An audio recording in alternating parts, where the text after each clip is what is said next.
दूसरी लहर से 6 लाख करोड़ रुपए के नुकसान का अनुमान है। एसबीआई की रिपोर्ट कहती है कि दूसरी लहर से देश में बहुत ज्यादा नुकसान हुआ है। राज्यवार बात करें तो यूपी को 46,000 करोड़ से ज्यादा का नुकसान हुआ है, अनुमान है होगा। ये तिमाही जो जून में खत्म होगी। बिहार को 18,000 करोड़ से ज्यादा का नुकसान, दूसरी लहर से 6 लाख करोड़ रुपए के नुकसान का अनुमान एसबीआई ने जताया है पहली तिमाही में। पहली तिमाही यानी जो फाइनेंशियल ईयर शुरू होता है 1 अप्रैल से, अप्रैल, मई और जून, ये 3 महीनों का ये यहां पर अनुमान जता रहे हैं, क्योंकि अप्रैल से ही सभी राज्यों ने दूसरी लहर में अपने यहां लॉकडाउन शुरू किया।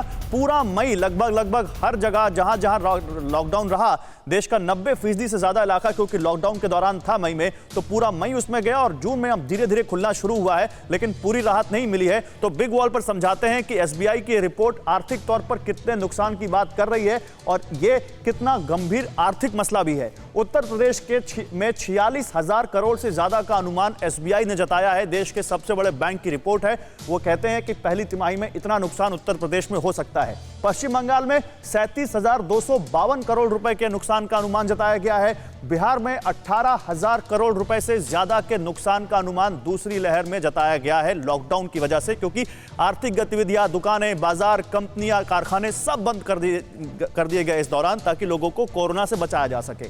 ओडिशा 14,449 करोड़ रुपए के नुकसान का अनुमान, छत्तीसगढ़ में 9,500 करोड़ रुपए के आसपास के नुकसान का अनुमान और झारखंड में करीब 9,000 करोड़ रुपए के नुकसान का अनुमान एसबीआई की इस रिपोर्ट में जताया गया है। और पूरे देश की बात करें तो यह आंकड़ा करीब 6 लाख करोड़ का है और यह बताता है कि कैसे, और ये हम सब जानते हैं कि जब पहली लहर आई थी कोरोना की, तो हमने देखा था कि उसने कैसे देश की अर्थव्यवस्था को नुकसान पहुंचाया। जीडीपी सालों बाद माइनस में गई, डबल डिजिट में, और उसके बाद यह कहा गया कि अब धीरे धीरे देश पटरी पर लौट रहा है। तभी दूसरी लहर आ गई और दूसरी लहर की वजह से और आर्थिक यहां पर घाटा देखने को मिला।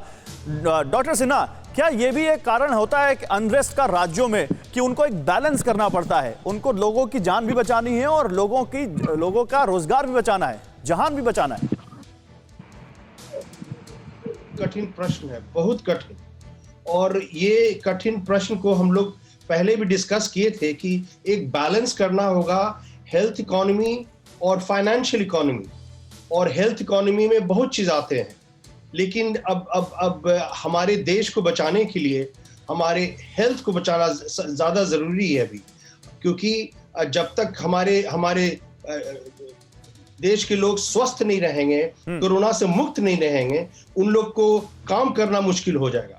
तो और सच पूछिए, सारे फैक्ट्री चलाना मुश्किल हो जाएगा। तो अभी मेरे की राय से आपको ज्यादा जरूरी है कि कठिन परिश्रम करें कि लोगों का स्वास्थ्य बचे, और फाइनेंशियल इकोनॉमी आपको बाद में ठीक होने की प्रयास करनी पड़ेगी। तो अभी तो कोई उपाय नहीं है। नहीं, लेकिन डॉक्टर जायसवाल, मैं आपको भी इस डिस्कशन में लाना चाहूंगा। मुझे मालूम है कि आप आर्थिक जानकार, जहां तक मुझे मालूम है, हो सकता है आप हो, मैं अनुमान लगा रहा हूं इसको, कि अर्थव्यवस्था की आप शायद इतने ज्यादा व्याख्या ना करें, लेकिन देखिए अलग अलग देशों की या देश के अलग अलग राज्यों की भी अलग अलग परिस्थितियां हैं। आप महाराष्ट्र को बिहार से कंपेयर नहीं कर सकते और आप दिल्ली को यूपी से कंपेयर नहीं कर सकते।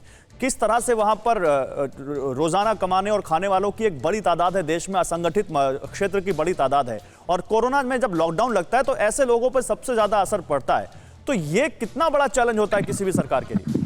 देखिए, ये सबसे बड़ा चैलेंज है। अगर हम इंडिया को दूसरे कंट्री से कंपेयर करें तो बहुत बड़ा चैलेंज है, क्योंकि हमारे पास 40 से 50% जो ये लेबर है या जो भी वर्किंग क्लास है, वो लोग अनस्ट्रक्चर्ड है। अनस्ट्रक्चर्ड का मतलब हो गया कि उनको ये नहीं पता कि उनको अगले महीने बाद क्या होगा, उनका क्या होगा, किस हिसाब से कैसे वो घर चलाएंगे। Second point, important point, India की सबसे बड़ी प्रॉब्लम है, अगर आप इकोनॉमी की बात करते हैं तो इकोनॉमिकल जो सेफ्टी एंड सिक्योरिटी है वो हम लोगों के पास नहीं है, अगर हम इसको कंपेयर करें यूएस या यूके से। इसलिए इंडिया में ये चीज और ज्यादा मल्टीप्लाई हो जाती है। इसलिए हमारे सरकारों पे और ज्यादा स्ट्रेस होता है कि वो किसी तरीके से जल्दी इस प्रॉब्लम को भी अपने को पटरी पे लाए, सो दैट ये जो फाइनेंशियल अनरेस्ट है ये इस प्रॉब्लम को और ज्यादा बढ़ा देगा।